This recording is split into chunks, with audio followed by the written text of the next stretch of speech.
Hello YouTube family, welcome back to my channel. If this is your first time here, my name is Sharita and welcome. In today's video, we're going to get into a really special collection of fragrances. These are going to be without a doubt some of the best smells in my collection, which is why I thought it would be great to go ahead and add this onto my best smells ever series. And these are all from my favorite nose, Mr. Quentin Bisch. If you are newer here, he just really does it for me. He really knows how to capture femininity in a really unique way and give us scents that are truly unique to the market, which is not easy to do. There have been some that have been in my collection that are no longer in my collection, so I will briefly touch on those as well because it really does not matter if you made it or not. I'm not biased, honey. If the scent does not work for me, it doesn't work for me. If the scent was a love and it's no longer a love, it will leave my collection. So trust and believe when I tell you I love these fragrances that we have in today's video, I really do. So without further ado, let's go ahead and dive right into today's video. So I figure I will start off today's video with the perfume that started it all for me, and I remember it so vividly. My very first 3 samples of niche fragrances, I just could not believe what I was smelling. And from that day forward, I just found that I was completely in love with niche fragrances. And it really came as no shock to me as to why. I was never a big perfume girly because I'm still to this day not a huge designer fragrance girly. They really do get me with the vanillas, but outside of that, it really is hard for me to just jive with the way a lot of the designer fragrances smell and how they make me feel. And so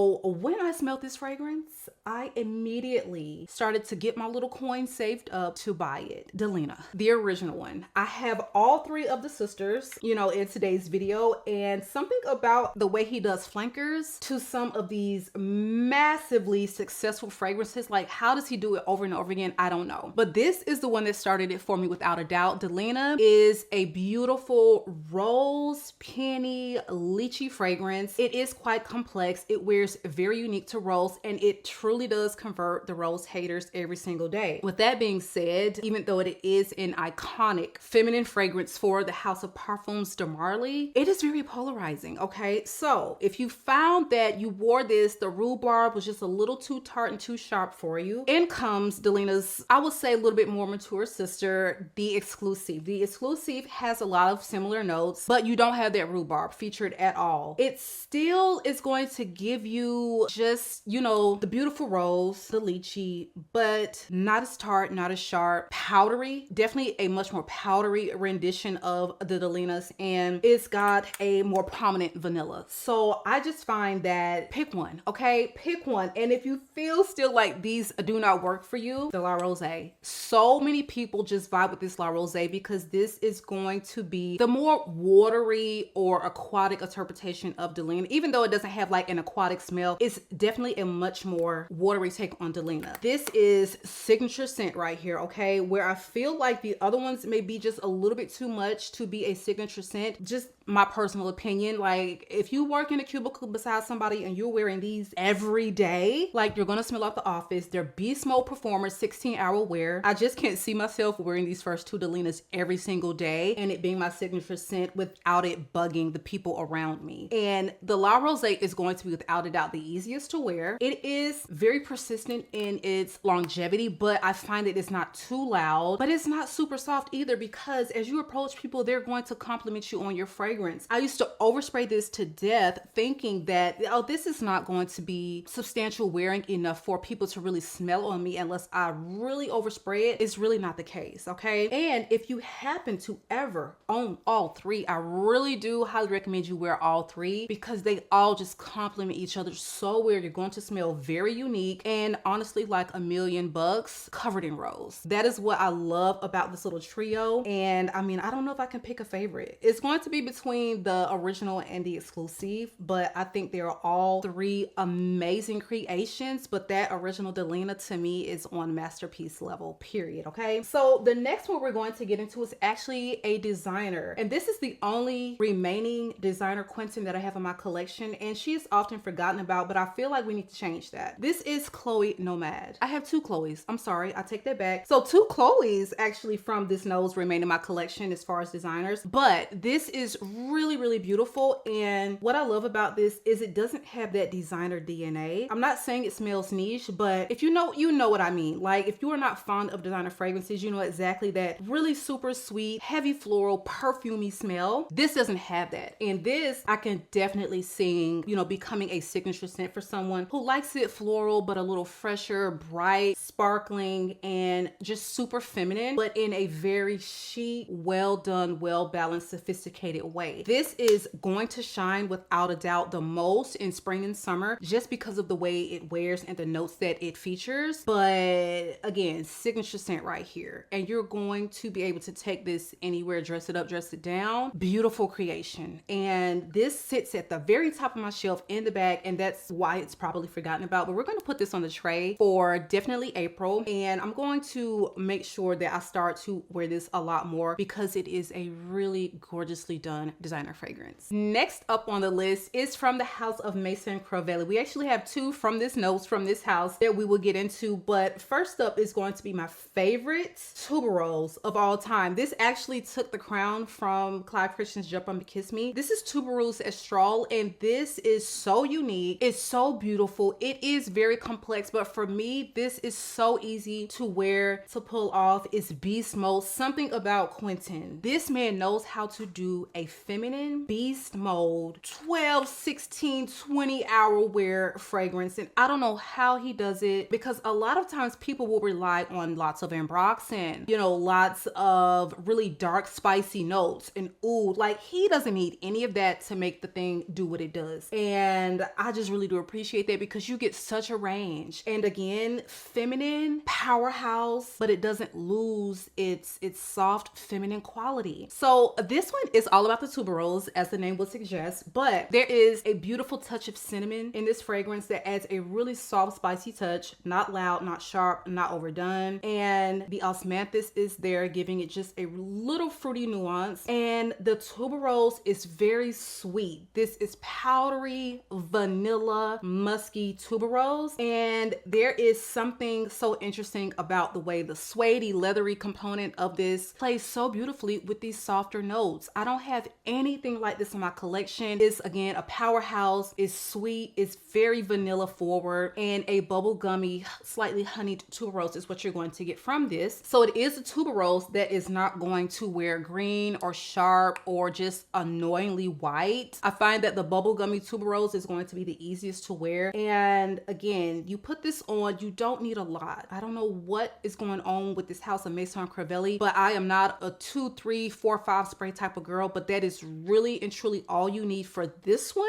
And the next one we're going to talk about, which is HIBISCUS MAHAJAD. Viral scent when it came out in the niche world. And for the longest, I was so afraid to try this one, because the fact that it had hibiscus, didn't have anything in my collection with the hibiscus in it at the time, but I knew I kind of loved the scent. I knew it can be a little tart wearing, but I just didn't know how that would translate to a floral. Beautifully done in here. It also had mint, and I'm like, I don't know if I want to smell like mint. Like, how is that really going to wear? Nothing in my collection really with the leather in it at the time. Leather, hibiscus, mint. What are we doing with this scent? Beautiful. 10 out of 10 fragrance, another powerhouse. So even though these little bottles are quite pricey, you're going to get your money's worth. This one is without a doubt a compliment magnet, but it too also features that rose. So this has your hibiscus, damask rose, vanilla, touch of green from the cassis. You've got the leather, peppermint, which is quite prominent, but beautifully balanced. And you have the most addictive and beautiful ambrettes, and again, another touch of cinnamon. Just one I highly recommend if you're looking for a unique rose that really does smell quite different from your DELINAs, but the way the rose comes off, you know, in particular, it is going to give you a reminder of how the rose is carried out in DELINA as well, but they don't smell close in scent profile at all to me, because it has a very, very different breakdown of notes, but beautifully done nonetheless. Again, this one is HIBISCUS MAHAJAD and Tuberose Astrale, both from the house of MAISON CRIVELLI. Now we're going to touch on the next designer that I still have remaining in my collection, and this too is from CHLOÉ, Vanilla PLANIFOLIA. But before I get into this, let me tell you the designers that I don't have in my collection anymore. The labels, I think I do still have label like in a corner somewhere collecting dust. It just became too sweet for me over time. The other label, I don't even know if he created that one, but I did gift that one to my sister a while back, even though I loved it. I just feel like I didn't need both. What else? The TERIAQ, the original one, reminded me of the labels. Something about their composition, too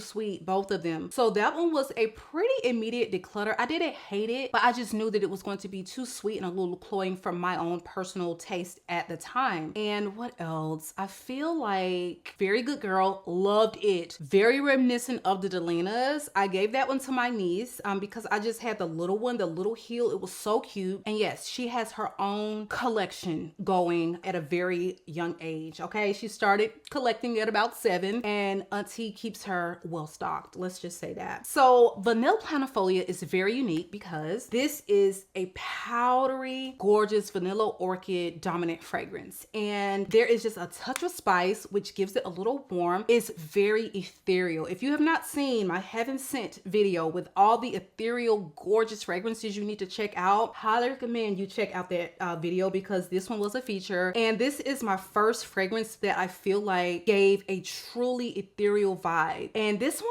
I feel like it's so easy to wear. This is a really timeless smelling scent. I can see someone really youthful wearing this, someone in their teens, and I can also see my mom wearing this. I can wear this, like anyone can pull off this scent because it wears with a softness. It's not going to be too loud, but you do have to love it powdery to vibe with this because a vanilla orchid really does lend a powdery nuance to fragrances, and this one is a bit of a powder bomb. So if you're into powdery, really feminine fragrances and you want a unique vanilla, then Vanilla Planifolia is definitely that girl. All right, so again, this one is from the house of CHLOÉ, and this one will be at a higher price point because it is featured in their Atelier des Fleurs collection, which is a little bit more of like a privé line for the range. All right, so the next one I want to get into is the newest release, and I know y'all are like, girl, spill the tea. What is going on with this fragrance? Existence. Now, when I saw the notes, I knew I was going to buy this fragrance because I wanted to take the L. If it was a like, a dislike, whatever, y'all were going to hear my thoughts about this regardless. Paid my money. Looking at the notes, like, I don't know how this is going to go. Frankincense, I'm not like a huge frankincense girly. Like, I smell it, I like it, but wearing it often, gravitating towards, I can take it being in my fragrance, but as it's going to be like the star,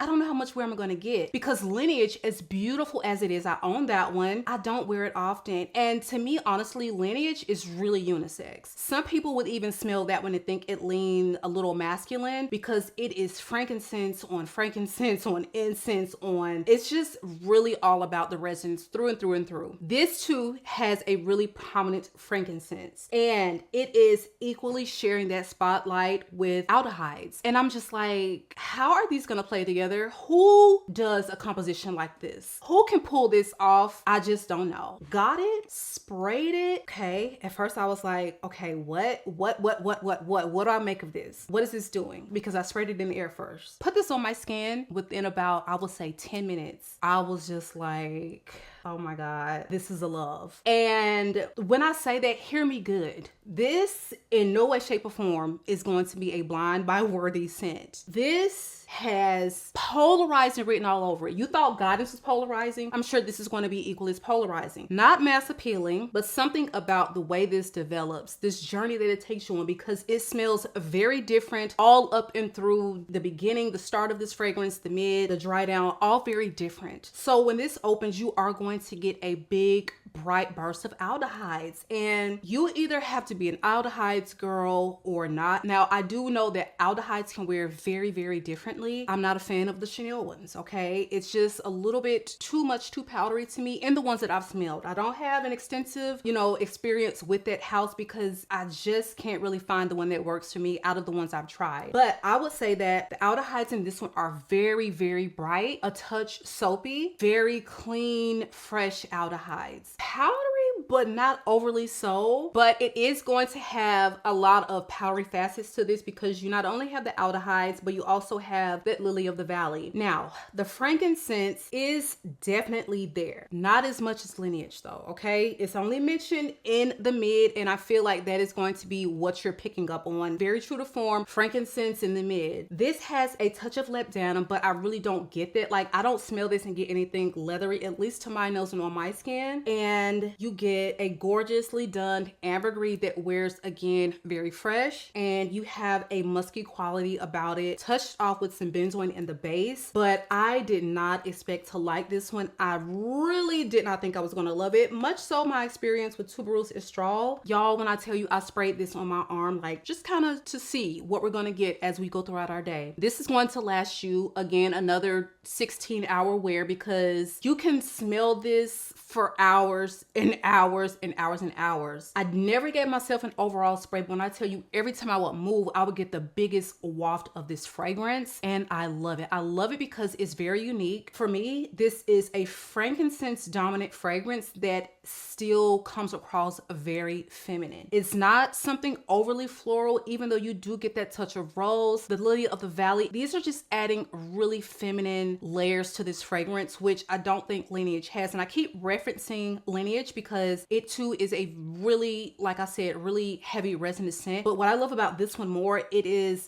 really equal parts feminine, resins, and lots of beautiful aldehydes. I love the way this smells. In the very final dry down, I get something that almost smells like this beautiful white sage experience. I asked my daughter, like, is that what you get when you smell my arm right now? And she was like, no ma'am, I don't get anything like that. It's not going to be as herbaceous as like a straight up sage, but something about that final dry down. I mean, this is so beautiful to me. You have got to try it before you buy it. This is like any Amouage, okay? This is not gonna be one you just go out there and blind buy. But for me personally, this is a love. This is going to wear a lot more mature. This is not gonna be for someone 20, okay? We're giving 35, 40 and up. That's what I'm getting from this. You've got to love a touch of rose. You have to love aldehydes. You have to love frankincense. If you love all three of those, I would say this could absolutely be a win for you. Please get your nose on it. But it's something just so addictive about this. It's something so unique about this. And me, in my opinion, this is just me. I haven't heard any reviews, no takes on it. This is a love, and it's so addictive. It's so beautiful. It's bright, it's fresh, it's resinous, it's unique. Okay, that is my take on it. If you have tried this, smelled it, let me know your thoughts. I know someone commented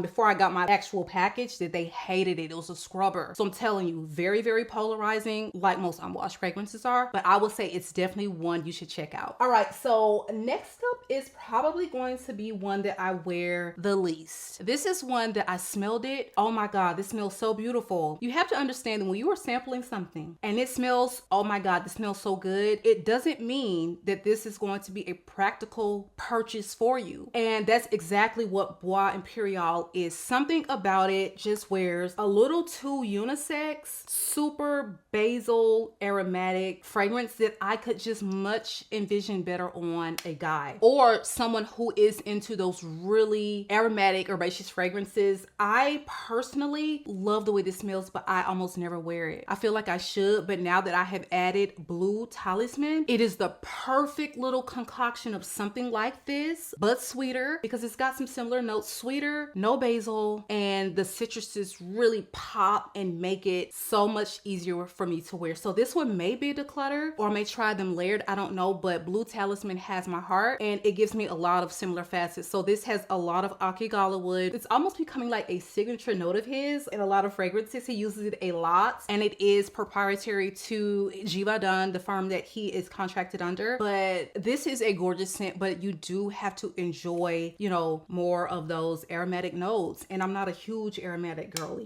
As you can see from this list, we're very much so about our sweets, our florals, our roses, things like that. But this is very much so a unisex, but really well executed fragrance that smells niche, but at under $100. Okay, so if you are looking to get into niche, I would say Essential Parfums is going to be great from Master Noses. Okay, so the next two I want to get into are the Valayas. I have them both. I love them both. But as you can see, baby, Miss Exclusive, the dent is already catching up with her predecessor. And so Valaya was one I was on the fence about because I owned at the time, oh, this is another declutter, Fleur Pratique. I loved that fragrance. Lighter wearing, many of the same notes, but this one is going to wear a lot more molecular, brighter, like louder musk, and a lot of the same like white peach. The florals very similar, the woods very similar, but this has the addition of the Akigala wood, which is going to give it tremendous performance, and it's so beautiful. This is really bright. This is a powerhouse beast mode, fresh, musky fragrance. The Exclusive smells very similar. Some people would even argue that this is not unique enough for you to own both. I'm going to say I disagree, because this is the powdery, softer version, easier to wear, same scent, but there is just something about the boldness and borderline brashness of the girl VALAYA that really makes me think twice about putting this on, because I know I'm going to fill a room. Am I going somewhere where I want to fill the room? You know, same thing with the DELINA. Like, those beast mode scents, we love them, but you really have to put a lot of thought into where am I going, who am I going to be around, do I want to have all the attention? Even though you may enjoy the scent a lot, it's just not always appropriate for me to put it on. This can be your signature scent. You are not going to bug everyone in the office if they happen to hate this fragrance, okay? But you are still going to be able to enjoy it. Your scent bubble, I will say this is going to actually extend beyond scent bubble. It has really, really great longevity, but it's not going to fill the room like VALAYA does. So you're going to get maybe a good 5-6 feet, like arm length away maybe, but it is so beautiful. It's really powdery, it's creamy, and I prefer this one over the original one. I will probably be layering them, but I love, love, love, love, love this one. Wore this to my friend's wedding, y'all. 2 days ago, my best friend got married again, and I wore this layered with Ave Maria. When I tell you, the compliments started when I walked up to the hotel lobby to get my key to go up to the presidential suite where they were having the reception. The lady was like, hold the phone, you smell good. What is that? Okay. When I got to the actual reception, everyone I came in contact with was like, what do you have on? What do you have on? Girl, what is that? What if you want to turn heads, you want to wear all white, but you don't want to steal the bride's, you know, shine? That white floral combo was it. Okay. But back to VALAYA Exclusive. Yeah, this is beautiful. I don't see the white peach listed, but the fruity components of this fragrance were very similar. The floral components, very, very similar. The only difference that I get is not as loud, it's creamy, it's powdery. That is how I would describe it. So VALAYA and VALAYA Exclusive, both solid 10s in my humble opinion. Okay, so the next one we're going to talk about is a cheapie. Powerhouse, spicy, sexy, all of the things. Smells niche, but you won't break the bank, okay? Because this is a LATTAFA fragrance that is to a solid 10. This is TERIAQ, but this is the Intense. It's got absolutely nothing to do with the scent profile of the OG TERIAQ, thankfully, but this is going to be plum. Anytime there is a plum mentioned with some spice, you already know we're delivering sexy, we're delivering night, we are delivering date night, okay? And that's exactly what this does. This opens with the most amazing saffron that to me doesn't quite come off as leathery, all right? But some people find this to be masculine, because in my personal experience, when you're talking about saffron, anything plum that's spicy, a lot of female or feminine fragrance wearers can think it leans masculine. So you be the judge of that. This is going to put you in the mindset of the cameras, but this one is a little smoother. The spices are definitely there. They are not as sharp. And for me, that is such a plus, because the cameras, I don't reach for them much, even though I love the way they smell. Very, very, very beast mode, loud wearing fragrances. I would say this too is very beastly. It's loud, but I would say maybe just a peg under your cameras. This is sweet, very sweet. It's a little boozy because you have the plum liquor. The spice is popping, just smoother. And you have this really gorgeously warm base of benzoin, amber, and tonka. This is described as what it's going to smell like, it's going to wear like, but you do have to like it really sweet. It's a beautiful crystalline sugary sweet amber, and I just think this is so beautifully executed. And if you're looking for a really banger of a budget friendly, sexy, spicy fragrance that's going to be perfect for fall and winter, then TERIAQ Intense you should absolutely check out, okay? My favorite from the whole entire LATTAFA house. So the last two, last but not least, honey, probably going to be among, I don't want to pick favorites right now, I really don't, but you all know how I feel about these babies, both of them. God is the original one, which I just immediately gobsmacked, wowed, shock and awe, and I raved about it from the jump. However, something about the way this man does a flanker that just gets me and that just kind of wins me over. Like, I don't know. Guidance 46 is so pricey. I don't even remember how I felt about paying for this because I would pay it again. $520, I think, plus tax, plus shipping or whatever. I would do it again. Both are really beautiful. There are some differences, though.